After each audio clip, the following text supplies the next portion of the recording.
Hello बच्चों। तो बच्चों, जैसे पिछले लेक्चर में हमने गॉसेस लॉ पढ़ा था, इस लेक्चर में हम लोग गॉसेस लॉ का एप्लीकेशन पढ़ने जा रहे हैं। तो मैं उम्मीद करता हूं कि आप लोगों ने अभी तक के जितने भी लेक्चर्स हैं उसे बहुत अच्छे से देखा है, बहुत अच्छे से आपने पढ़ा है और आप बहुत अच्छे से प्रिपेयर्ड हैं अभी तक के लेक्चर्स के लिए। तो अब हम लोग अपने आखिरी टॉपिक की तरफ, और ये टॉपिक हमारे 2 से 3 लेक्चर्स में खत्म होंगे। तो बहुत अच्छे से देखिए, ये बेहद इंपॉर्टेंट है। ये आपके बोर्ड के पॉइंट ऑफ व्यू से भी इंपॉर्टेंट है, कॉम्पिटिटिव एग्जाम के पॉइंट ऑफ व्यू से भी इंपॉर्टेंट। ठीक है, दोनों। तो इसीलिए जो न्यूमेरिकल्स हम लोग करने जा रहे हैं वो हमारे कॉम्पिटिटिव एग्जाम्स में आते हैं और बोर्ड में भी आते हैं, और जो डेरिवेशन हम लोग कर रहे हैं वो बोर्ड में तो आते ही आते हैं। ठीक है, तो इसलिए हम लोगों ने आज जो स्टार्ट करना है उस टॉपिक का नाम है एप्लीकेशन ऑफ गॉसेस लॉ। ठीक है, गॉस लॉ जो है उसका हम लोग एप्लीकेशन, कहां हम लोग इस गॉस लॉ को किस तरीके से अप्लाई करते हैं उसके एप्लीकेशन को हमें सीखना है। तो आज का जो हमारा टॉपिक है बच्चों, हम लोग मेजरली से 3 टॉपिक्स में डिवाइड करेंगे। हर रोज एक टॉपिक पढ़ेंगे और उस पर बेस्ड न्यूमेरिकल्स करेंगे। तो पहला टॉपिक हमारा है electric field due to infinitely long straight wire. यानी समझ के चलिए कि हमारे पास एक इनफाइनाइटली लॉन्ग स्ट्रेट वायर, ठीक है, ये इस तरीके से एक वायर मेरे पास दिया हुआ है और इस वायर के दोनों एंड्स को मैं ऐसे डॉटेड लाइन से शो कर दे रहा हूं। ये डॉटेड लाइन हमारा शो कर रहा है कि इलेक्ट्रिक की जो वायर है वो इनफाइनाइटली लॉन्ग है। ठीक है, और हम कंसीडर कर रहे हैं कि ये जो हमारा इनफाइनाइटली लॉन्ग वायर है इसके ऊपर through out uniform charges distributed है। यानी कहने का मतलब इस वायर पर हर जगह सेम तरीके से चार्जेस हमारे डिस्ट्रीब्यूटेड हैं, और चार्ज का डिस्ट्रीब्यूशन कुछ इस तरीके से है कि इसकी जो लीनियर चार्ज डेंसिटी, क्या है बच्चों? Linear charge density. Linear charge density I hope मैंने आप लोगों को पढ़ाया था और आप लोगों को याद है। लीनियर चार्ज डेंसिटी को हम लोग लैम्डा सिंबल से रिप्रेजेंट करते हैं और ये हमारा होता है equals to charge per unit length. ठीक है, तो हमने कंसीडर कर रखा है कि हमारे पास एक इनफाइनाइटली लॉन्ग स्ट्रेट वायर है जिसके ऊपर थ्रू आउट चार्जेस जो है वो यूनिफॉर्मली डिस्ट्रीब्यूटेड है, और वो यूनिफॉर्म डिस्ट्रीब्यूशन चार्जेस का कुछ इस तरीके से है कि हर एक यूनिट लेंथ में जो नंबर ऑफ चार्जेस है, चार्जेस पर यूनिट लेंथ, वो हमारा लैम्डा के बराबर है। क्लियर है? यूनिफॉर्म है, चाहे आप यहां पर उन चार्जेस को देखो तो भी और यहां पर देखो तो भी, यहां पर देखो तो भी इक्वल लेंथ में इक्वल नंबर ऑफ चार्जेस मिलेंगे। पर यूनिट लेंथ जो नंबर ऑफ चार्जेस है वो हमारा लैम्डा है। ठीक है, अब इस टॉपिक में हम बेसिकली क्या करने जा रहे हैं, आप समझिए कि इनफाइनाइटली लॉन्ग वायर है, यानी हमें कोई आइडिया नहीं है कि इस वायर के एंड्स किधर हैं।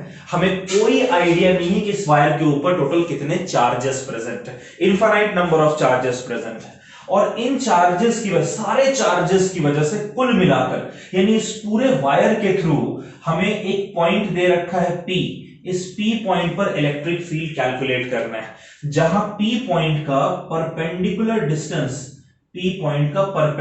डिस्टेंस इस वायर से सपोज करो कि स्मॉल r के बराबर है। क्लियर है बच्चों?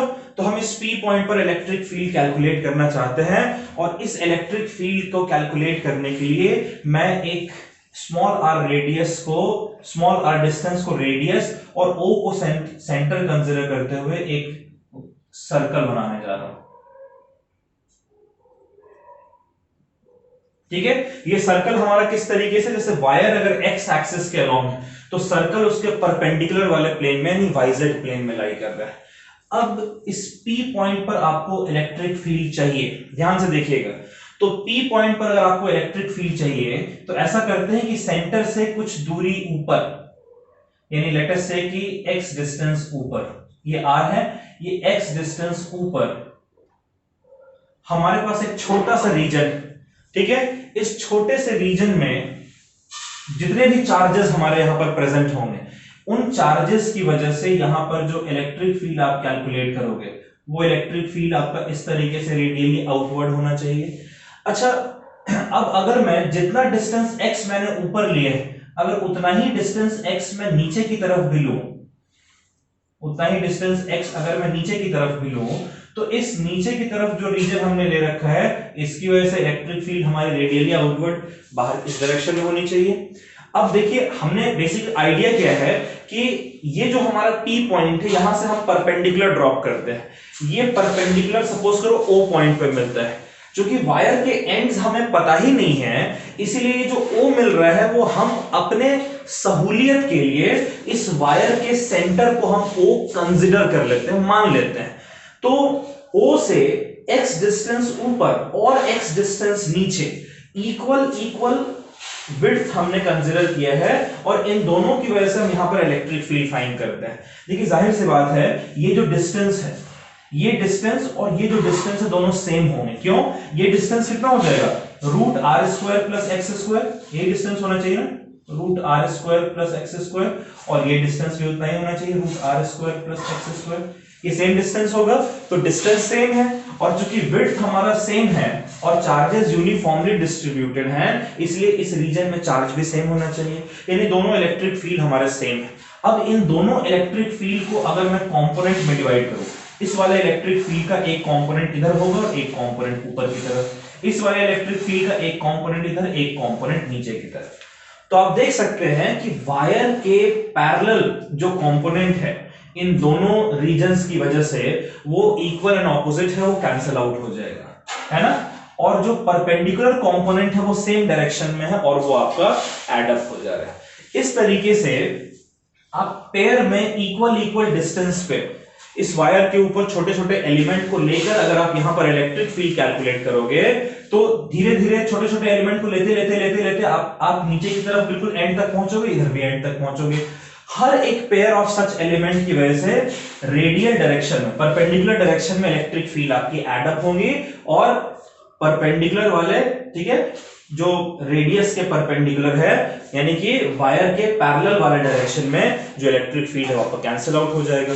तो आप देख सकते हैं कि इस infinitely long uniformly charge wire जहां पर लीनियर चार्ज डेंसिटी लैम्डा है, इस पूरे वायर की वजह से P पॉइंट पर जो इलेक्ट्रिक फील्ड है वो इस वायर के परपेंडिकुलर वाले डायरेक्शन के अलोंग है और पैरेलल वाले डायरेक्शन के अलोंग कैंसल्ड है। तो यही एज्यूम करते हुए कि भाई इलेक्ट्रिक फील्ड जो हमारी है वो इसी डायरेक्शन में है, अगर हम लोग अब गॉसेस लॉ लगाते हैं तो उस गॉसेस लॉ को लगाकर हम लोग और इलेक्ट्रिक फील्ड इसकी वजह से कैलकुलेट कर सकते हैं।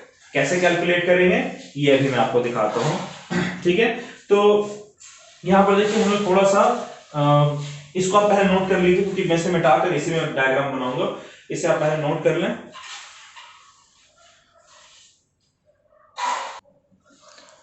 चलिए बच्चों, अब हम फिर से इस वायर को रीड्रॉ करते हैं। ये हमारा इस तरीके से वायर था,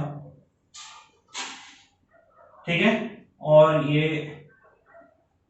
इस साइड में इंफिनिटी तक, ठीक है, इनफाइनाइटली लॉन्ग वायर है जिसके ऊपर through out uniform charges distributed हैं। और अभी हमने, इससे पहले हमने आर्गुमेंट के थ्रू प्रूव किया था कि किसी भी पॉइंट पर इलेक्ट्रिक फील्ड आप निकालो, इस पूरे वायर की वजह से वायर के बाहर किसी भी पॉइंट पर इलेक्ट्रिक फील्ड निकालो, आपको वो हमेशा वायर के परपेंडिकुलर डायरेक्शन में मिलेगा। पैरेलल डायरेक्शन वाला पैरेलल कंपोनेंट जो है वो कैंसिल आउट हो जा रहा है पूरे वायर की वजह से। तो अब P पॉइंट पर आपको इलेक्ट्रिक फील्ड कैलकुलेट करना है। क्या करें भैया P पॉइंट पर इलेक्ट्रिक फील्ड कैलकुलेट करने के लिए, क्योंकि ये बहुत सारे इनफाइनाइट नंबर ऑफ चार्जेस का कलेक्शन है, तो यहां पर आप कूलम्स लॉ का इस्तेमाल नहीं कर सकते। यहां पर हम लोगों को क्या इस्तेमाल करना पड़ेगा, गॉसेस लॉ का इस्तेमाल करना पड़ेगा। और गॉसेस लॉ हमें बताता है कि भैया आपको एक गॉसियन सरफेस की जरूरत पड़ेगी जो कि क्लोज्ड सरफेस होगा, जिसके अंदर ये चार्जेस आपके आने चाहिए, तभी आप इलेक्ट्रिक फील्ड कैलकुलेट कर सकते हो। तो इस वायर के को सिमेट्री कंसीडर करते हुए कौन सा ऐसा गॉसियन सरफेस होगा, स्फीयर तो मुझे सिमेट्रिकल सरफेस नहीं लग रहा है, मुझे एक ऐसा सरफेस बनाना है जिसके एक्सिस के अलोंग ये वायर लाई करता है। तो कैसा क्लोज सरफेस बनेगा, मुझे जो नजर आ रहा है वो है सिलेंडर,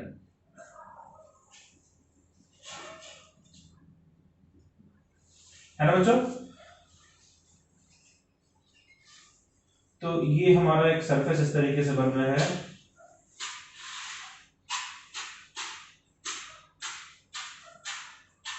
क्लियर है। ये हमारा एक सिलेंडर बना। अब इस सिलेंडर पर ये पॉइंट सपोज करिए कि जो पॉइंट P में बता रहा था वो पॉइंट P हमारा यहां पर है, और इसका जो परपेंडिकुलर डिस्टेंस है वायर से वो स्मॉल r है, कहने का मतलब कि इस सिलेंडर का जो सरफेस है, ये सिलेंडर का जो रेडियस है, बेस रेडियस, वो स्मॉल आर के बराबर है, और मैं मान लेता हूं कि जो लेंथ है ऑफ दिस सिलेंडर वो आपका स्मॉल एल के बराबर है। क्लियर है? तो इस सिलेंडर पर P पॉइंट पर मुझे इलेक्ट्रिक फील्ड फाइंड करना है, और ये जो हमारा वायर है, इस वायर की वजह से भी इलेक्ट्रिक फील्ड हमने देखा था कि इसी डायरेक्शन में है। तो मैं इस पूरे सिलेंडर को 3 पार्ट में डिवाइड कर रहा हूं। ये मेरा पहला सरफेस है, जो ऊपर वाला बेस है इसे दूसरा सरफेस कहते हैं, और नीचे वाला जो बेस है इसे हम लोग थर्ड सरफेस कह देते हैं। तो अब मुझे बताइए कि जो टोटल फ्लक्स होगा, total flux through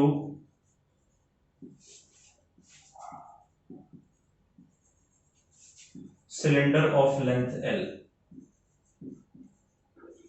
total flux through cylinder of length L, तो वो टोटल फ्लक्स हमारा क्या होना चाहिए, उसे मैं फाई सिंबल से रिप्रेजेंट कर रहा हूं। तो वो भाई जो फर्स्ट सरफेस के थ्रू फ्लक्स है, प्लस जो सेकंड सरफेस के थ्रू फ्लक्स है, प्लस जो थर्ड सरफेस के थ्रू फ्लक्स है, ये हमारा हो जाएगा flux through first surface plus flux through second surface plus flux through third surface. अब बताइए जरा, फर्स्ट सरफेस के थ्रू फ्लक्स क्या हो जाएगा? फ्लक्स हमारा होता है integral of E dot ds, पता है बच्चों, ये पहले सरफेस के थ्रू। उसी तरीके से इसको मैं S1 कह दे रहा हूं, उसी तरीके से E डॉट ds2 ये सेकंड सरफेस के थ्रू है, और उसी तरीके से आपको फ्लक्स निकालना है थर्ड सरफेस के थ्रू। तो अब नोटिस कीजिए, सेकंड सरफेस हमने अभी तक क्या डिस्कस किया था कि इलेक्ट्रिक फील्ड इस वायर के परपेंडिकुलर होगा। तो सेकंड सरफेस की अगर हम बात करें तो सेकंड सरफेस पर जो ds2 हमारा है ये इस परपेंडिकुलर डायरेक्शन में है, और इलेक्ट्रिक फील्ड तो वायर के परपेंडिकुलर यानी इस डायरेक्शन में है। तो बताइए इनके बीच का एंगल कितना बना? 90 डिग्री, और 90 डिग्री बनेगा तो यहाँ पर ये 0 हो जाएगा। वैसे जो थर्ड सरफेस है उसका ds3 आपका नीचे की तरफ है, और इसकी वजह से इलेक्ट्रिक फील्ड है वो इस वायर के परपेंडिकुलर। यहां भी एंगल 90 डिग्री बन रहा है, इसके थ्रू भी हमारा फ्लक्स का कंट्रीब्यूशन 0 हो जाएगा। ठीक है, तो यानी कि हमारा जो फ्लक्स आ रहा है वो सिर्फ और सिर्फ फर्स्ट सरफेस के थ्रू आ रहा है, और वो फर्स्ट सरफेस के थ्रू हमारा कितना आएगा? E into ds1। मैंने डॉट हटा दिया। आप बोलोगे डॉट क्यों हटाया भाई? डॉट तो यहाँ पर cos थीटा होता है, ये cos थीटा आपको लिखना पड़ेगा, तो चलिए अगर आप कह रहे हैं तो हम cos थीटा लिख देते हैं। लेकिन आप मुझे बताइए कि ये जो सरफेस है, इलेक्ट्रिक फील्ड तो परपेंडिकुलरली आउटवर्ड डायरेक्शन में है ना, ये इलेक्ट्रिक फील्ड डायरेक्शन। अब इस पॉइंट पर आप मुझे इस सरफेस के डायरेक्शन को बताइए। इस सरफेस का डायरेक्शन भी तो रेडियली आउटवर्ड डायरेक्शन में ही होगा ना, यानी कि इसका जो ds डायरेक्शन है वो भी बाहर की तरफ है, ds1। तो दोनों के बीच का एंगल कितना हो गया? 0। और यहां पर अगर मैं cos 0 डिग्री लिखूं तो cos 0 की वैल्यू मेरे से ज्यादा अच्छे से आप जानते हैं कि cos 0 की वैल्यू 1 के बराबर होती है। तो यानी फ्लक्स हमारा क्या हो गया? E into ds1 first surface के थ्रू, और ये फ्लक्स गॉसेस लॉ के अकॉर्डिंग आपका Q बाई एप्सिलॉन नॉट के बराबर आएगा। आप सोच के चलिए, इनफाइनाइट नंबर ऑफ चार्जेस है, उसके थ्रू इलेक्ट्रिक फील्ड निकालना कितना आसान हो जाता है वो आप यहां से सीखेंगे। ठीक है, तो अब मुझे बताइए, इलेक्ट्रिक फील्ड चूंकि इस पूरे सिलेंडर का रेडियस r है, तो r तो आपका कांस्टेंट होगा, यानी कि इलेक्ट्रिक फील्ड आपका सेम डिस्टेंस के लिए कांस्टेंट होता है। इलेक्ट्रिक फील्ड को हम लोग बाहर निकाल लेंगे इनटू इंटीग्रल ऑफ ds1। ठीक है, ये आपका Q बाई एप्सिलॉन नॉट के बराबर होना चाहिए। अब ds1 हमारा क्या है भाई? जो कर्व सरफेस है, कर्व पार्ट है इसका पूरा सरफेस एरिया, और सिलेंडर का कर्व पार्ट का सरफेस एरिया कितना होता है? 2 पाई RL, 2 पाई इंटू इसका radius small r into length इसका स्मॉल है ना, और ये आपका होगा Q बाई एप्सिलॉन नॉट। और Q की वैल्यू यहां से हम लोग लिख सकते हैं Q is equal to lambda into L. इस L को इधर भेज दे तो Q की जगह मैं लिख दे रहा हूं lambda into L divided by epsilon not. ये L और ये L कैंसिल आउट हो जाएगा बच्चों, तो इलेक्ट्रिक फील्ड इसकी वजह से हमारा निकल कर आ रहा है लैम्डा अपॉन 2 पाई को इधर लाएंगे तो ये हो जाएगा 2 पाई एप्सिलॉन नॉट। अरे ये R भी छूट गया यहां पर, तो ये R, ये हमारा इलेक्ट्रिक फील्ड निकल कर आ गया। ये किसकी वजह से इलेक्ट्रिक फील्ड हमारा निकल कर आ गया? ये इस इनफाइनाइटली लॉन्ग स्ट्रेट वायर की वजह से। अब आप बोलेंगे कि सर यहां पर आपने जो वायर जो सिलेंडर बनाया है वो तो एल लेंथ का बनाया है, लेकिन वायर तो इनफाइनाइटली लॉन्ग है, तो क्या सिर्फ एल लेंथ जो इस गॉसियन सरफेस के अंदर आ रहा है उसी की वजह से आपने इलेक्ट्रिक फील्ड कैलकुलेट करके बताया, बाहर का आपने इग्नोर कर दिया? नहीं बच्चों, इग्नोर नहीं किया है, और उस बात का प्रूफ मैं आपको देता हूं। क्या यहां पर इलेक्ट्रिक फील्ड के फॉर्मूले में कहीं भी लेंथ आपका आ रहा है? लेंथ तो कहीं भी फॉर्मूले में नहीं आया। ये लैम्डा यानी कि जो पर यूनिट लेंथ चार्ज प्रेजेंट है वो, और ये पी पॉइंट पर का परपेंडिकुलर डिस्टेंस कितना है वो, इन्हीं दो फैक्टर पे डिपेंड कर रहा है, लेंथ पे तो डिपेंड कर नहीं रहा है। तो अगर मैं ये सिलेंडर एल लेंथ का लेकर 12 लेंथ का लेता तो भी तो मेरा यहां पर लेंथ 12 और 12 कट जाता। तो जितनी इसकी लंबाई है, सपोज करें कि 1 करोड़ किलोमीटर इसकी लंबाई, तो 1 करोड़ किलोमीटर का अगर मैं सिलेंडर की हाइट लेता तो यहां पर 1 करोड़, यहां पर 1 करोड़, दोनों साइड लेंथ हमारा कट जाता। तो हम जितना मर्जी लेंथ ले लें उससे कोई फर्क नहीं पड़ रहा है, इलेक्ट्रिक फील्ड यहां पर वो उसकी लेंथ के इंडिपेंडेंट है। इसीलिए मैंने एल लेंथ का सिलेंडर लिया और इनफाइनाइटली लॉन्ग बड़े वायर के थ्रू इलेक्ट्रिक फील्ड के वैल्यू को मैंने यहां पर आपके सामने रख दिया। अब देखिए एक चीज यहां पर मिसिंग है, मैं क्या करता हूं यहां पर इलेक्ट्रिक फील्ड के ऊपर एक वेक्टर लिख दे रहा हूं और यहां पर मैं एन कैप लिख दे रहा हूं, जहां एन कैप जो है वो डायरेक्शन बता रहा है। कैसा है एन कैप का डायरेक्शन? एन कैप जो है वो आपका रेडियली आउटवर्ड,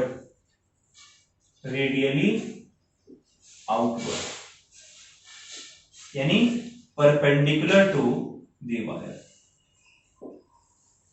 अलोंग, ये कौन सा साइड है? राइट साइड है ना, अलोंग राइट साइड। क्लियर है? आप इस बात को समझ रहे हैं? राइट साइड के अलोंग रेडियली आउटवर्ड डायरेक्शन में, यानी अगर यहां पर नेगेटिव चार्जेस होते हैं तो इलेक्ट्रिक फील्ड अंदर की तरफ होना चाहिए था ना, तो यहां पर खुद ब खुद एक माइनस एन कैप आपका लग जाता है। कहां से वो माइनस आता? भाई ये लैम्डा जो है वो नेगेटिव होता, यहां पर एक माइनस साइन आया था, माइनस एन कैप। ठीक है, क्लियर है बात? अच्छा, इसमें एक चीज आप समझ लीजिए, सपोज करें कि आप इस पी पॉइंट को बहुत नजदीक लेकर चले जाते हैं, ठीक है, यानी जो स्मॉल आर है, इन केस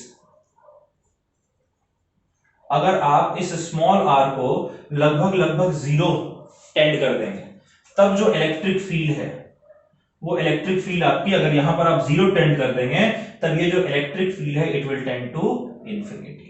यानी अगर डिस्टेंस आपका बहुत कम है तो उस कंडीशन में जो इलेक्ट्रिक फील्ड है वो आपकी बहुत ज्यादा हो जाएगी। और यहां से आप देख भी सकते हैं कि जो इलेक्ट्रिक फील्ड है it is inversely proportional to the distance, है ना, इलेक्ट्रिक फील्ड आपका इनवर्सली प्रोपोर्शनल है डिस्टेंस के। तो अगर मैं एक ग्राफ प्लॉट करूं, ठीक है, ग्राफ कैसा है, ये हमारा डिस्टेंस है और ये हमारा इलेक्ट्रिक फील्ड, तो इलेक्ट्रिक फील्ड और डिस्टेंस का जो ग्राफ है वो आपको कुछ इस तरीके से आएगा। ठीक है, यानी कि जब आपका रेडियस 0 के बराबर होगा, ठीक है, जब आपका रेडियस 0 के बराबर होगा, यानी कि ये जो डिस्टेंस है अगर वो 0 लगभग 0 के बराबर होगा तो इलेक्ट्रिक फील्ड की वैल्यू बहुत ज्यादा है, इनफाइनाइट है। और अगर आपका जो डिस्टेंस है, ये डिस्टेंस अगर आपका इनफाइनाइट हो जाता है तो उस केस में जो इलेक्ट्रिक फील्ड है आपकी, अगर नीचे इंफिनिटी रखेंगे तो ये पूरा टर्म 0 हो जाएगा, यानी electric field will tend to 0। और देखिए डिस्टेंस अब जैसे जैसे बढ़ा रहे हैं इलेक्ट्रिक फील्ड की वैल्यू कम होती चली जा रही है। ठीक है बच्चों, तो इस चीज को आप नोट कर लीजिए। इसके बाद इस पे बेस्ड हम लोग कुछ क्वेश्चंस करते हैं।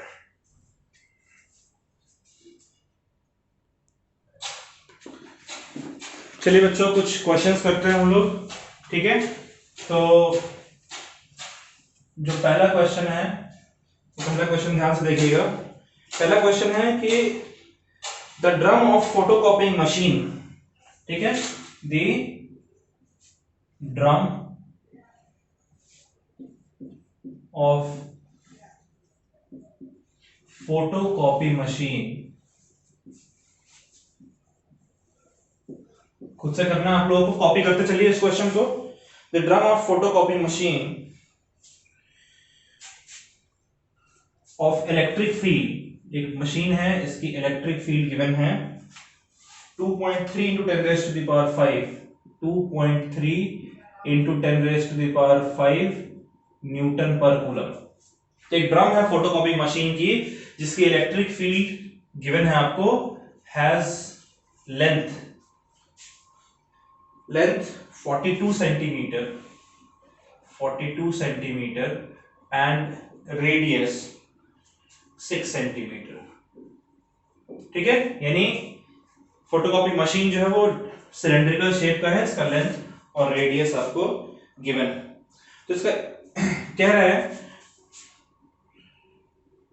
What is the charge on drum, what is the total charge, what is the total charge on drum। ठीक है, इस बार आगे कहता है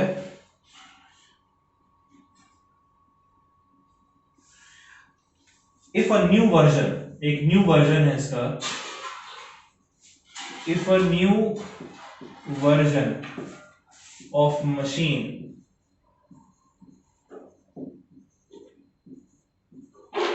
has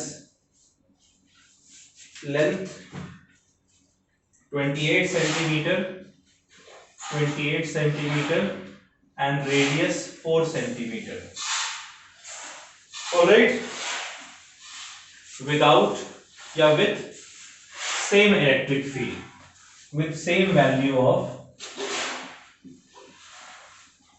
electric field E, what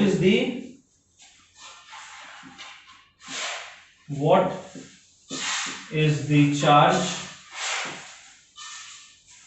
on new drum।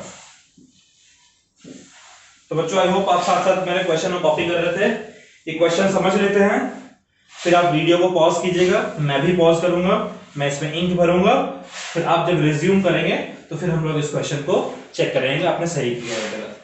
Question कह रहा है कि a drum of photocopy machine, यानी एक फोटोकॉपी मशीन जो है उसके अंदर एक ड्रम लगा हुआ है, सिलिंड्रिकल शेप का ड्रम है, और उस ड्रम में जो इलेक्ट्रिक फील्ड है, जो आप जब उस फोटोकॉपी मशीन को कनेक्ट करते हो ना स्विच से और उसको ऑन करते हो तो वहां पर एक इलेक्ट्रिक फील्ड जनरेट होती है, उस इलेक्ट्रिक फील्ड की वैल्यू इतनी गिवन है, और उस ड्रम जो कि सिलेंडर के शेप का है उसका लेंथ और रेडियस आपको गिवन है। कह रहा है कि बताओ कि उस ड्रम पर टोटल चार्ज कितना है, पहले पार्ट। दूसरा पार्ट कह रहा है कि अगर हम एक नया वर्जन फोटोकॉपी मशीन का बनाते हैं जिसका सिलेंड्रिकल ड्रम का लेंथ और रेडियस आपको गिवन, लेकिन कह रहा है कि इलेक्ट्रिक फील्ड की वैल्यू हमें सेम रखनी है, जो इलेक्ट्रिक फील्ड पहले वाले ड्रम में वही इलेक्ट्रिक फील्ड इस वाले ड्रम में, तो अब कितना चार्ज होना चाहिए नए वाले ड्रम में, यानी पहले आप पुराने वाले ड्रम का चार्ज निकालिए फिर नए वाले ड्रम का चार्ज निकालिए। आप इसे करें।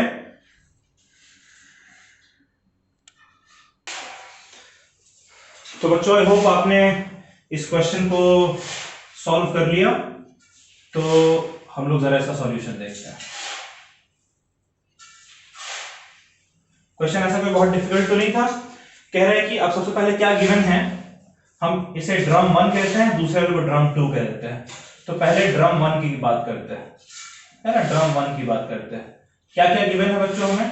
सबसे पहली बात तो कि हमें गिवन है कि इस ड्रम 1 की जो इलेक्ट्रिक फील्ड है वो आपकी 2.3 इंटू 10⁵ न्यूटन पर कूलम, और इस ड्रम का जो लेंथ है वो है 42 सेंटीमीटर, यानी 42 इंटू 10⁻⁻² मीटर, और इस ड्रम का जो रेडियस है वो है 6 सेंटीमीटर, यानी कि 6 इंटू 10⁻⁻² मीटर। ठीक है, आपसे कह रहे थे टोटल चार्ज ऑन ड्रम। तो देखिए सिलिंड्रिकल सिमेट्री है, सिलिंड्रिकल सिमेट्री के कॉरेस्पॉन्डिंग जो इलेक्ट्रिक फील्ड हमने फाइंड आउट किया था, वो इलेक्ट्रिक फील्ड हमारा क्या था, वो हमारा था lambda upon 2 pi epsilon naught R, यही फॉर्मूला था ना, lambda upon 2 pi epsilon naught R. तो आप जरा फाइंड करके बताइए कि चार्ज कितना होना चाहिए। सबसे पहले हम लोग लैम्डा निकाल लेंगे, और लैम्डा की जगह हम लोग क्या लिख सकते हैं, लैम्डा हमारा था चार्ज पर यूनिट लेंथ, याद है, तो लैम्डा की जगह अगर हम चार्ज पर यूनिट लेंथ लिख दें तो ये हमारा हो जाएगा Q upon 2 pi epsilon not R into L, है ना, और हमें चार्ज फाइंड करना है, तो चार्ज हमारा हो जाएगा E into 2 pi epsilon not R into L। बताइए इलेक्ट्रिक फील्ड की वैल्यू कितनी है, 2.3 इंटू 10⁵ इंटू 2 पाई, पाई होता है 3.14, 2 से मल्टीप्लाई करेंगे हो जाएगा 6.28 इंटू एप्सिलॉन नॉट की value 8.85 into 10 raise to the power minus 12। ठीक है, या इससे बेहतर हम लोग ऐसा कर सकते हैं बच्चों, मेरे पास अभी एक आइडिया है आपके कैलकुलेशन को आसान बनाने के लिए। मैं ऐसा करता हूं कि ऊपर नीचे इसे 2 से मल्टीप्लाई और डिवाइड कर दो। 2 से डिवाइड किया, 2 से मल्टीप्लाई करने पर ये बन जाएगा 4, और 4 पाई एप्सिलॉन नॉट की वैल्यू हमें पता है क्या होती है। तो इलेक्ट्रिक फील्ड की जगह मैंने लिख दिया 2.3 into 10 raise to the power 5 divided by 2 और 4 पाई एप्सिलॉन नॉट। देखिए 1 बाई 4 पाई एप्सिलॉन नॉट होता है 9 into 10 raise to the power 9, तो 4 पाई एप्सिलॉन नॉट हो जाएगा 1 by 9 into 10 raise to the power 9 into small r की value कितनी है 42 into 10 raise to the power minus 2 और स्मॉल l की वैल्यू है 6 into 10 raise to the power minus 2, है ना। तो देखिए 10 raise to minus 2, 10 raise to minus 2 यहां कटेगा तो ये हो जाएगा 10 रेज़ टू द पावर 1, यानी सिर्फ 10 बचेगा। अब देखिए 2 से अगर कट करें तो ये हो जाएगा 21 और 3 से अगर कट करें तो ये हो जाएगा 7 और ये आपका हो जाएगा 3 3 जा 9 और 3 से अगर इसे कट करें तो 3 2 जा 6, यानी जो चार्ज Q हमारा है, जो चार्ज Q हमारा है ये हमारा है 2.3 इंटू 10 कितना हो जाएगा 23 इंटू 2 हो गया 46 और 46 इंटू 7 46 इंटू 7 आपने कैलकुलेट करना है और नीचे 10 रेज़ टू द पावर 9 था, ऊपर लाएंगे तो हो जाएगा 10 raise to the power minus 9। तो ये चार्ज हमारा कितना हो जाएगा 6 7 जा 42 कैरी ओवर 4 7 4 जा 28 और 4 32 322 into 10 raise to the power minus 9। इसे आप ऐसे भी लिख सकते हैं 3.22 into 10 raise to the power minus 11। Minus 11 होगा नहीं माइनस 7 होगा, ठीक है माइनस 7। ठीक है बच्चों, तो ये चार्ज हमारा निकल कर आ गया, ये तो पहला पार्ट था। अब दूसरे पार्ट की अगर हम बात करें, ड्रम 2 की बात करें, किसकी बात कर रहे हो हम लोग ड्रम 2 की बात कर रहे हैं। तो ये अब आप कैलकुलेट कर सकते हो। ड्रम 2 के लिए हमें क्या क्या गिवन है, सेम तरीका सेम मेथड लगेगा। इलेक्ट्रिक फील्ड तो वही सेम गिवन है 2.3 into 10 raise to the power 5, ठीक है। जो लेंथ आपको गिवन है वो अब है 28 सेंटीमीटर, यानी 28 into 10 raise to the power minus 2 metre. जो रेडियस आपको गिवन है वो 4 सेंटीमीटर, यानी 4 into 10 raise to the power minus 2 metre. तो इलेक्ट्रिक फील्ड का ये जो फॉर्मूला आपने Q का जो फॉर्मूला लगाया है वही सेम फॉर्मूला लगेगा हमारा E/2 into 4 pi epsilon not small r into l, है ना। तो इलेक्ट्रिक फील्ड की वैल्यू बताइए कितना है, इलेक्ट्रिक फील्ड है 2.3 into 10 raise to the power 5/2 into 4 pi epsilon naught की जगह 1/9 into 10 raise to the power 9 into small r की वैल्यू है 4 into 10 raise to the power minus 2 और ये है 28 into 10 raise to the power minus 2। ठीक है, अब इसका कैलकुलेशन आपको खुद करना है। 10 रेज़ टू माइनस 2 और माइनस 2 कटेगा 10 बचेगा, ठीक है, और ये आपका हो गया 2।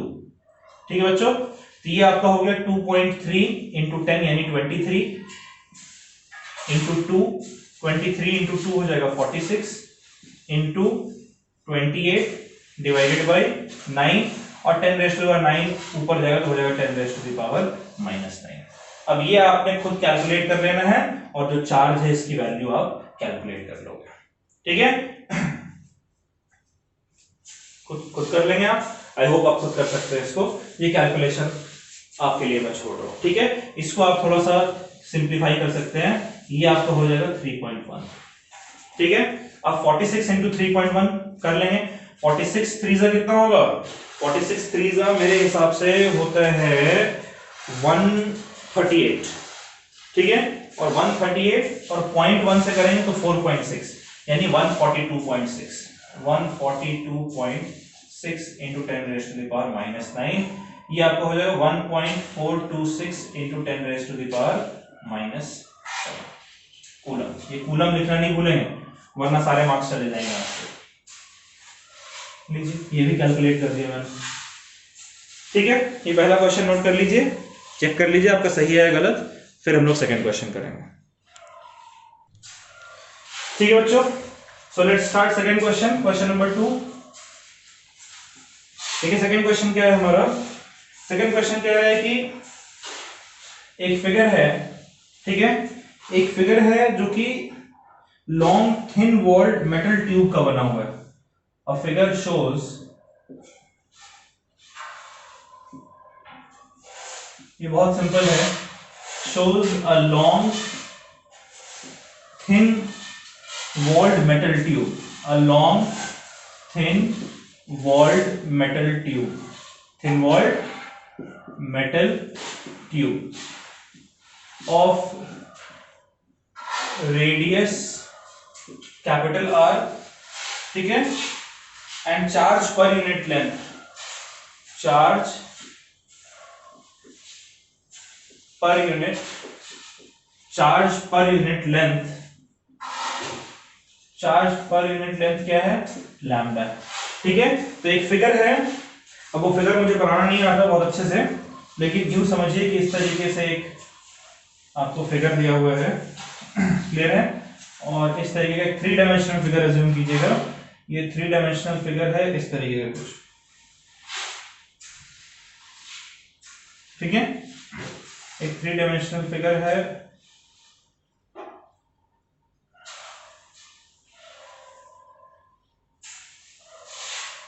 ठीक है, इस तरीके से 3 डायमेंशनल फिगर है, ठीक है, और ये जो फिगर है, इस फिगर की एक्सिस है, और इसका जो रेडियस है वो कैपिटल आर है, ठीक है, और इसके ऊपर throughout surface charge density आपका lambda given, positive charges distributed, clear है।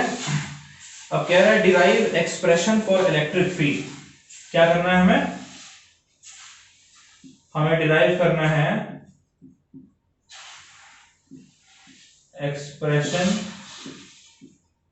For electric field. पहला पार्ट है for small are greater than capital R, और दूसरा पार्ट है for small r less than capital R. जो चार्जेस है वो इसके सरफेस पर डिस्ट्रीब्यूटेड। चलिए फटाफट से लग जाइए, आपको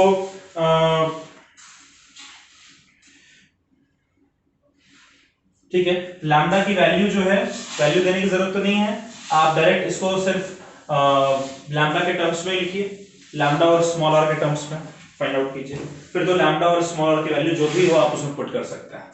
ठीक है बच्चों, इसे पॉज करिए, कर लिया, सॉल्व कर लिया, ठीक है, चलिए हम लोग देखते हैं इसका सॉल्यूशन। इसका सॉल्यूशन बड़ा आसान है।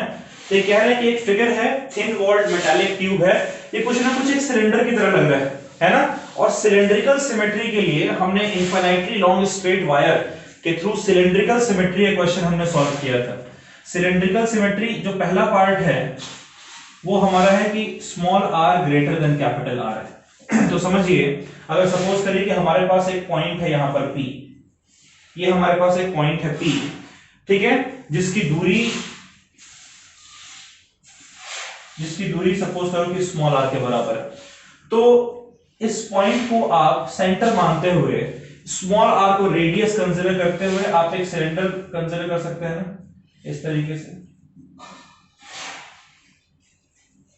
कर सकते हैं बच्चों, नहीं कर सकते हम लोग? ये हमारा गॉसियन सरफेस हो गया, ठीक है, जो डॉटेड में मैंने बनाया है वो एक गॉसियन सिलेंडर बनाया है, और वो गॉसियन सिलेंडर मैंने कुछ इस तरीके से बनाया है कि उसका रेडियस इस ओरिजिनल सिलेंड्रिकल जो सरफेस है उसके एक्सिस से, और जिस पॉइंट पर आपको कैलकुलेट करना वहां तक का परपेंडिकुलर डिस्टेंस है वो रेडियस, ठीक है। तो इस केस में अब आप समझिए कि अगर हम इस P पॉइंट पर इलेक्ट्रिक फील्ड कैलकुलेट करना चाहते हैं तो जाहिर सी बात है जो हमने गॉसियन सरफेस बनाया है उसके अंदर जो सारे के सारे चार्जेस है वो प्रेजेंट होंगे।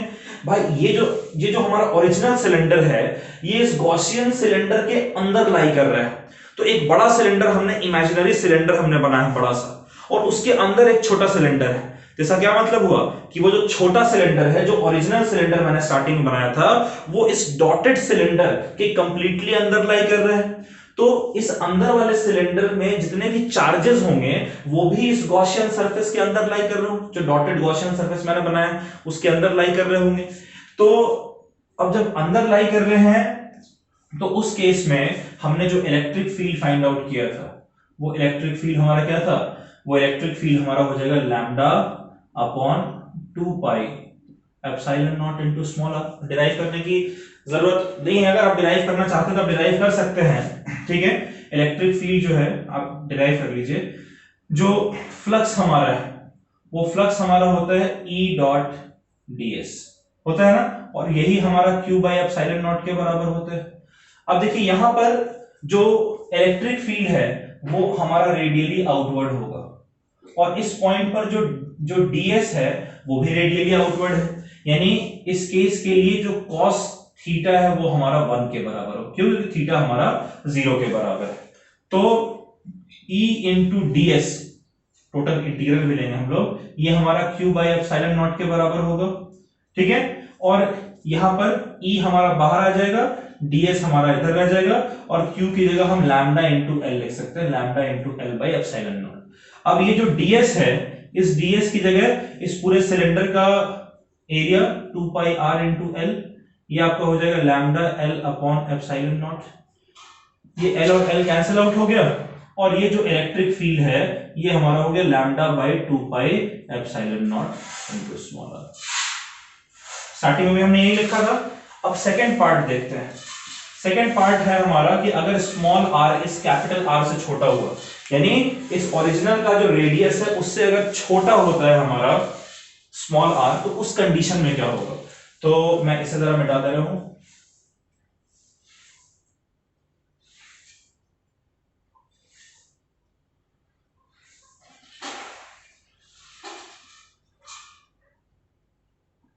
चलिए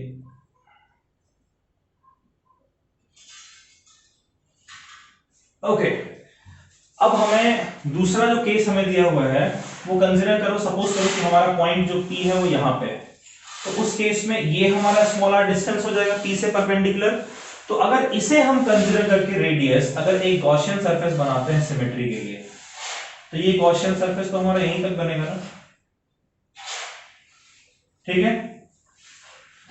अब इस गॉसियन सरफेस की बात करते हैं, फिर से वही phi is equal to E dot ds का integral is equal to Q by epsilon naught, ठीक है। तो यहां से हो जाएगा E इंटू ds का integral is equal to Q by epsilon naught, और ये हो जाएगा E इंटू ds की जगह 2 pi small r into l is equal to Q by epsilon naught. लेकिन यहां पर देखिए ट्विस्ट क्या है, जितने भी चार्जेस हैं वो तो इस बाहर वाले सरफेस पे लाई कर रहे हैं ना, और जो हमने गॉसियन सिलेंडर बनाया है वो इस बाहर वाले सरफेस के अंदर लाई कर रहे हैं, यानी जितने भी चार्जेस हैं वो इस गॉसियन सिलेंडर के भी बाहर लाई कर रहे हैं।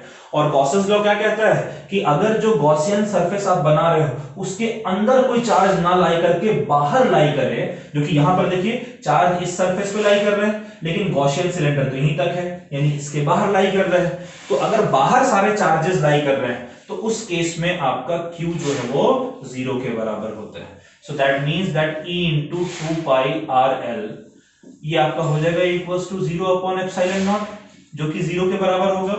अब 2 पाई RL को अगर इधर ले आते हैं तो इलेक्ट्रिक फील्ड आपका क्या हो जाएगा 0, यानी जो आपका ओरिजिनल जो सिलेंडर दिया हुआ था जो सरफेस, उसके अंदर के किसी भी पॉइंट पर आप इलेक्ट्रिक फील्ड देखेंगे तो वो 0 के बराबर होना चाहिए, ठीक है बच्चों। इस कंडीशन के लिए हमने बाहर एक गॉसियन सरफेस बनाया, तो इसीलिए सारे चार्जेस जो ओरिजिनली थे वो उसके अंदर लाई कर रहे थे, और ये जो कंडीशन है इसके लिए हमने अंदर की तरफ एक गॉसियन सरफेस बनाया। तो ये जो गॉसियन सरफेस आपने बनाया है इसके देखिए बाहर जो चार्जेस ओरिजिनली लैम्डा जो चार्जेस थे वो बाहर लाई कर रहे हैं, तो बाहर लाई कर रहे हैं, गॉसियन सरफेस के अंदर तो कुछ भी नहीं लाई कर रहे हैं, तो गॉसेस लॉ के अकॉर्डिंग जब अंदर कुछ नहीं है तो Q की वैल्यू 0 है, 0 पुट किया इलेक्ट्रिक फील्ड आपकी 0 आ गई। चलिए इसे नोट कर लीजिए। चलिए बच्चों ये एक बड़ा अच्छा क्वेश्चन है। क्वेश्चन कह रहा है कि हमारे पास एक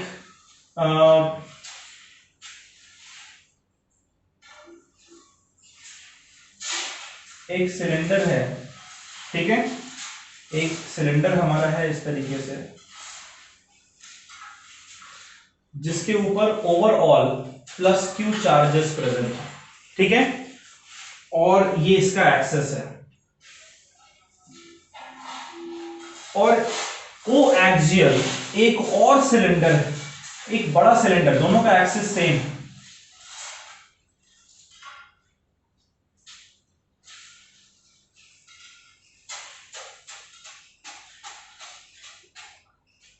ठीक है, और जो बाहर वाला सिलेंडर है ये -2q। ठीक है, यानी आप समझिए कि हमने दो कोएक्सियल सिलेंडर कंसीडर किए। अंदर वाला सिलेंडर, इस पर चार्ज +q और बाहर वाले सिलेंडर पर चार्ज -2q। ठीक है, जो बाहर वाला सिलेंडर है उसको आप थोड़ा सा इस तरीके से मैं शो कर रहा हूं। जो इनका जो सरफेस है वो आउटर सरफेस और इनर सरफेस दोनों होगा ना।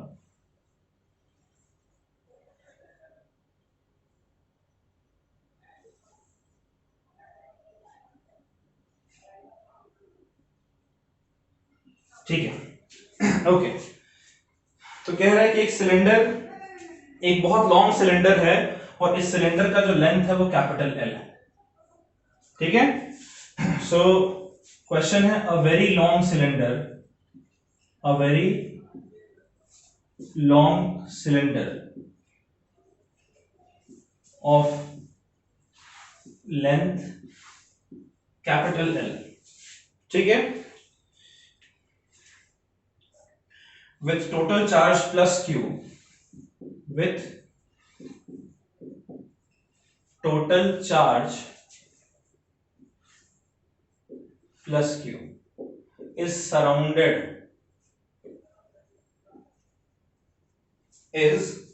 surrounded by cylindrical shell, by cylindrical shell of length L and charge -2q। ठीक है, अब कह रहा है use Gauss's law, use Gauss's law to find, पहले ए पार्ट देखते हैं। चलिए यहां से शुरू करते हैं। आपको फाइंड करना है, ए पार्ट में यहां पर लिख देता हूं, electric field at point outside conducting shell, electric field at point outside shell, ये आपका फर्स्ट पार्ट है। ठीक है, फिर जो सेकंड पार्ट है वो है distribution of charge on shell, इन इसके आउटर और इनर सरफेस पे, distribution of charge on shell, ये सेकंड पार्ट है इसका। और जो थर्ड पार्ट है वो कह रहा है electric field in region, electric field in region between shell and rod, shell and rod. ठीक है, अब बच्चों मैं आपको एक बार थोड़ा कंफ्यूजन हटा दूं आपका, ये अंदर वाला जो है ये आपका रॉड है और बाहर वाला जो है ये आपका शेल है। ठीक है, शेल मतलब कि हॉलो है और रॉड मतलब कि वो पूरा सॉलिड है, भरा हुआ है। ठीक है, तो अब आप क्वेश्चन कीजिए इसको पॉज करके। क्वेश्चन कह रहा है कि एक बहुत लॉन्ग सिलेंडर है, कैपिटल L लेंथ का लॉन्ग सिलेंडर है, सिलेंड्रिकल रॉड, जिसके ऊपर टोटल +q चार्ज प्रेजेंट है, और इसी के साथ कोएक्सियल सेम लेंथ का एक सिलेंड्रिकल शेल है जिसके ऊपर -2q चार्ज प्रेजेंट है। आपसे कह रहा है फाइंड करने को electric field at point outside shell, यानी इस शेल के भी बाहर, सपोज करें कि इस शेल के बाहर यहां पर कोई एक पॉइंट है P, यहां पर आपको इलेक्ट्रिक फील्ड कैलकुलेट करने को कहा जा रहा है। तो कैसे कैलकुलेट करेंगे? तो सबसे पहले तो आप एक गॉसियन सरफेस बनाएंगे, भाई गॉसेस लॉ को यूज करके फाइंड करना है, यानी आपको गॉसियन सरफेस बनाना पड़ेगा। तो यहां से एक्सिस तक आप एक परपेंडिकुलर ड्रॉप कर देंगे। ये परपेंडिकुलर सपोज कर लें कि आपका कैपिटल आर रेडियस के बराबर, ठीक है। तो इस कैपिटल आर रेडियस को, रेडियस और इस O पॉइंट को सेंटर मानकर आप एक सिलेंडर बनाएंगे, ठीक है। आप एक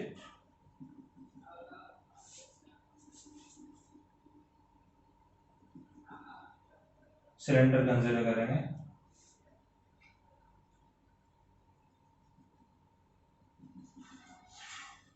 ठीक है। समझिए, थोड़ा इस साइड बड़ा हो गया, इसको थोड़ा सा आप छोटा कर सकते हैं,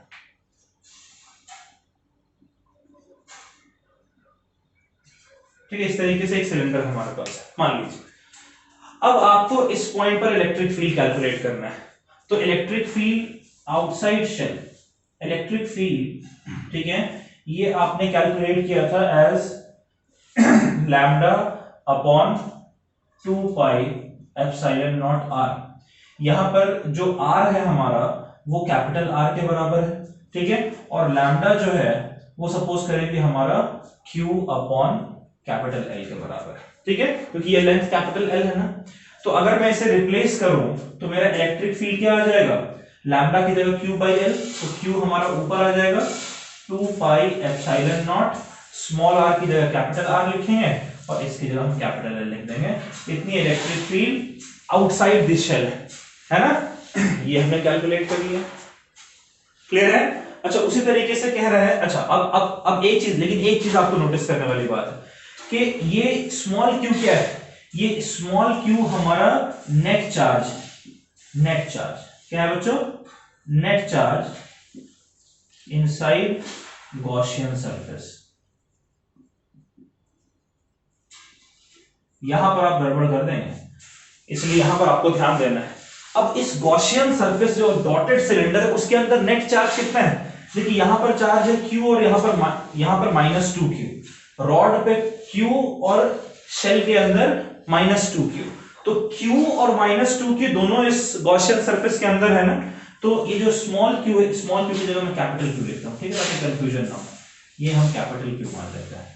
तो जो कैपिटल Q हमारा है यहां पर, वो हमारा हो जाएगा Q प्लस -2q, यानी ये हमारा -q आ जाएगा।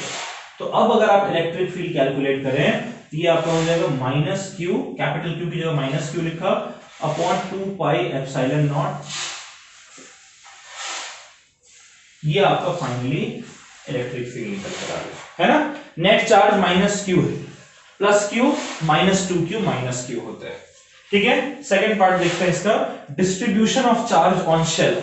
जो शेल है इसके आउटर और इनर सरफेस पर कितना होगा, इसको जरा हम लोग समझते हैं। तो सबसे पहले हम लोग देखते हैं इनर सरफेस पे।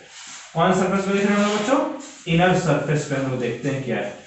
तो इनर सरफेस की अगर हम बात करें तो इस देखिए जो रॉड है इस पे +q चार्ज है, तो जाहिर सी बात है ये +q चार्ज जो रॉड पे हमारा प्रेजेंट है, ये इस -2q में से -q चार्ज को तो अपनी तरफ अट्रैक्ट करेगा, +q -q को अपनी तरफ अट्रैक्ट करेगा। तो ये जो शेल है इसके अंदर वाले सरफेस में -q चार्ज खींचे चले जाएंगे। तो बाहर वाले सरफेस पे कितना बचेगा, सिर्फ -q। स्टार्टिंग में तो -2q सारा चार्ज बाहर वाले सरफेस पे है, लेकिन ये जो +q चार्ज है ये -q चार्ज को अपनी तरफ खींचेगा। तो इसीलिए -2q जो बाहर वाले सरफेस में है उसमें से -q अंदर वाले सरफेस तक पहुंच जाएगा। तो बाहर -q बचेगा और अंदर भी -q। तो इनर सरफेस पर जो चार्ज है वो -q हो जाएगा और आउटर सरफेस पर जो चार्ज है ये भी हमारा -q बचेगा, है ना। ये डिस्ट्रीब्यूशन ऑफ चार्ज हो गया। अगला हमसे कह रहे हैं electric field in region between shell and rod, यानी ये जो रॉड है और ये जो शेल है इसके बीच सपोज करिए कि यहां पर एक पॉइंट अगर आपके पास है, सपोज करें कि P, तो यहां पर आपसे इलेक्ट्रिक फील्ड फाइंड करने को कह रहा है। तो यहां पर इलेक्ट्रिक फील्ड हमारा क्या हो जाएगा, फिर से यही formula, Q by 2 pi epsilon naught into capital R into L, ठीक है। अगर हमारा यहां से अगर हम परपेंडिकुलर ड्रॉ करते हैं, ये अगर हमारा अब सपोज करें कि कैपिटल R के बराबर, कैपिटल R नहीं से स्मॉल r कह सकते हैं, ठीक है। तो यहां पर स्मॉल r लिखते हैं। अब मुझे बताइए कि अगर यहां पर हमें गॉसियन सरफेस बनाए, यहां पर अगर हमें गॉसियन सरफेस बनाते हैं, ठीक है, यहां पर अगर गॉसियन सरफेस बनाएंगे P पॉइंट को कंसीडर करते हुए, तब सिर्फ ये जो Q चार्ज है वही इस गॉसियन सरफेस के अंदर होना चाहिए ना। ये बाहर वाला जो है -2Q, ये तो बाहर हो जाएगा, ये तो किसी काम का ही नहीं रहेगा। तो अब यहां पर जो कैपिटल Q है वो सिर्फ अंदर वाले रॉड स्मॉल q की वजह से है। देखिए अंदर वाला रॉड और बाहर वाला शेल, इन दोनों के बीच में पूछ रहा है, तो जाहिर सी बात है बाहर वाला शेल तो बाहर हो गया, सिर्फ अंदर वाला रॉड ही तो उस गॉसियन सरफेस के अंदर आएगा, इसीलिए कैपिटल Q जो है वो स्मॉल q के बराबर होगा। इलेक्ट्रिक फील्ड हमारा हो जाएगा small q upon 2 pi epsilon not small r into. देखिए ये आपसे कॉम्पिटिटिव एग्जाम में पूछ लेगा, ये क्वेश्चन कॉम्पिटिटिव एग्जाम में आया है, तो ये अगर आपसे आईआईटी में पूछ देता है या फिर अगर नीट में पूछ देता है तो आपको बस दिमाग लगाना है, कैलकुलेशन कुछ नहीं है, बस दिमाग लगाना है, ये क्वेश्चन आपका बन जाएगा। यहां तो मैंने आपको प्रोसेस दिखाया बस ताकि आपके दिमाग में आए, आपने करना कुछ नहीं, ये फॉर्मूला आपने डाला, ये फॉर्मूला लिखा और आपने देख लिया कि नेट चार्ज कितना है, बस टिक कर दिया आंसर, यहां पर टिक कर दिया आंसर। ठीक है बच्चों, इसे नोट कर लीजिए। एक आखिरी क्वेश्चन हम लोग करते हैं इसके बाद। चलिए एक आखिरी क्वेश्चन है, मैं उम्मीद कर रहा हूं कि आप खुद से करेंगे इस क्वेश्चन को। तो क्वेश्चन है, two long charge concentric cylinders, ठीक है, two long charged concentric cylinder,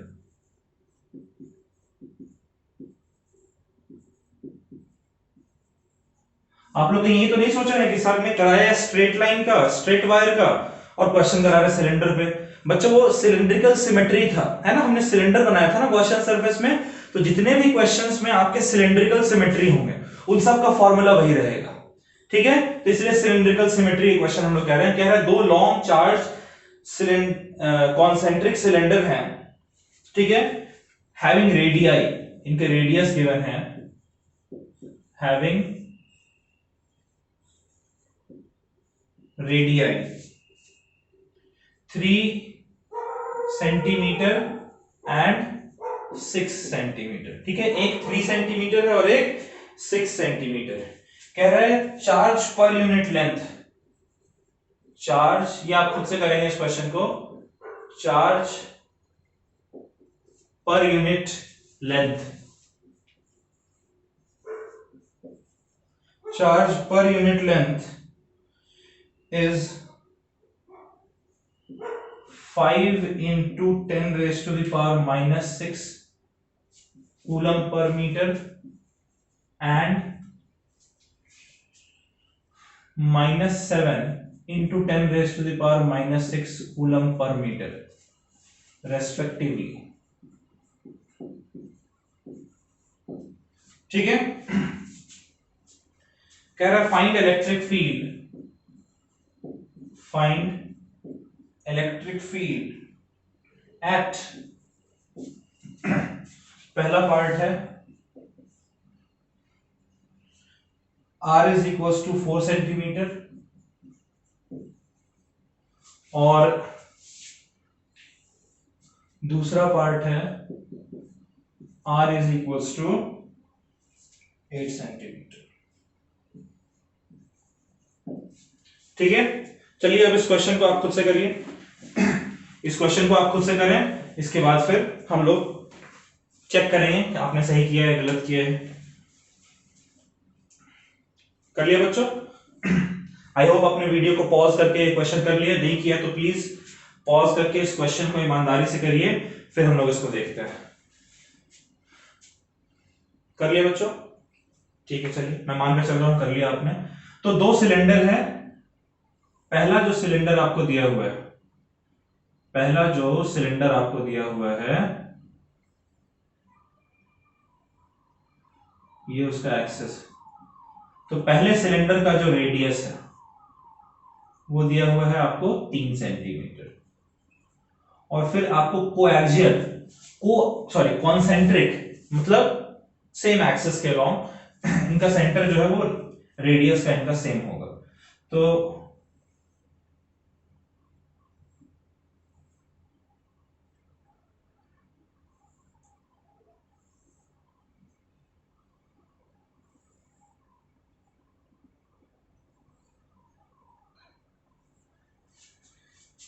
और दूसरा वाला जो बाहर वाला है इसको मैं R1 कह रहा हूं, इसका जो रेडियस R2 है वो आपको 6 सेंटीमीटर दिया हुआ है। अब आपसे देखिए इस क्वेश्चन में क्या कह रहा है, 4 सेंटीमीटर की दूरी पर इलेक्ट्रिक फील्ड फाइंड करने को। तो आपने 4 सेंटीमीटर 3 के बाहर लेकिन 6 के अंदर कहीं यहां पर होगा, यहां पर आपको इलेक्ट्रिक फील्ड कैलकुलेट करना है। क्लियर है? ये 4 सेंटीमीटर की दूरी। तो करना क्या होगा आपको, मैंने आपको सिखाया है और मैं क्या सिखाऊंगा, आप बहुत अच्छे से जानते हैं इन चीजों को। 4 सेंटीमीटर इसको सेंटर मानकर रेडियस कंसीडर करके और आप एक गॉसियन सरफेस आपने बनाया इस तरीके से।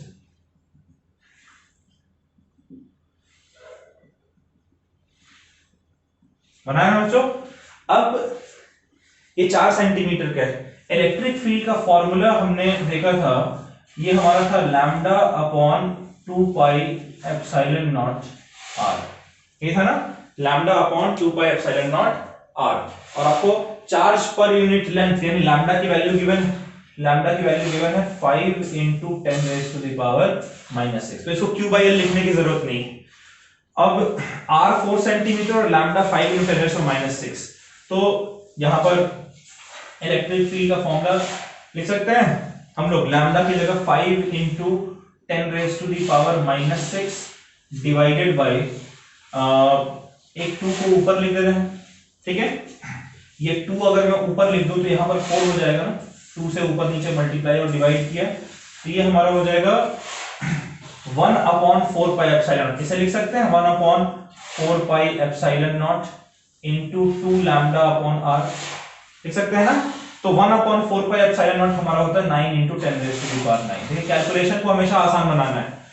2 into 5 into 10 raised to the power -6 divided by r की वैल्यू है 4 सेंटीमीटर यानी 4 into 10 raised to the power -2। चलिए इसका कैलकुलेशन बड़ा आसान है, ये आप लोग कर सकते हैं। ठीक है, 2 से ये कट गया, 2 बचा और ये 2 से कटेगा तो आपका हो जाएगा ये 2.5, है ना, 2.5। तो ये इलेक्ट्रिक फील्ड हमारा हो गया 9 into 2.5, 25 9 से होगा 225 यानी ये आपका हो जाएगा 22.5 into 10 raised to the power 9 और 10 raised to the power -6, ये हो जाएगा 10 raised to the power 3। Clear है बात? तो इसका मतलब इलेक्ट्रिक फील्ड हमारा निकल कर आ रहा है, एक डेसिमल इधर शिफ्ट कर देते हैं, 2.25 into 10 raised to the power 2। ठीक है, क्लियर है? 2.25 into 10 raised to the power नहीं सॉरी 2 नहीं होगा, 10 raised to the power 4। ठीक है, न्यूटन पर कूलम। ये इलेक्ट्रिक फील्ड हमारा निकल कर आ गया। अब अगला हमसे कह रहा है कि 8 सेंटीमीटर की दूरी पर, तो 8 सेंटीमीटर तो भैया और आगे हो गया, ये यहां पर 8 सेंटीमीटर कहीं होगा, ये सपोज करो इसको x मान लेते हैं, तो ये पूरा 8 सेंटीमीटर होगा। इसके लिए आपको इस तरीके से एक गॉसियन सरफेस बनाना होगा।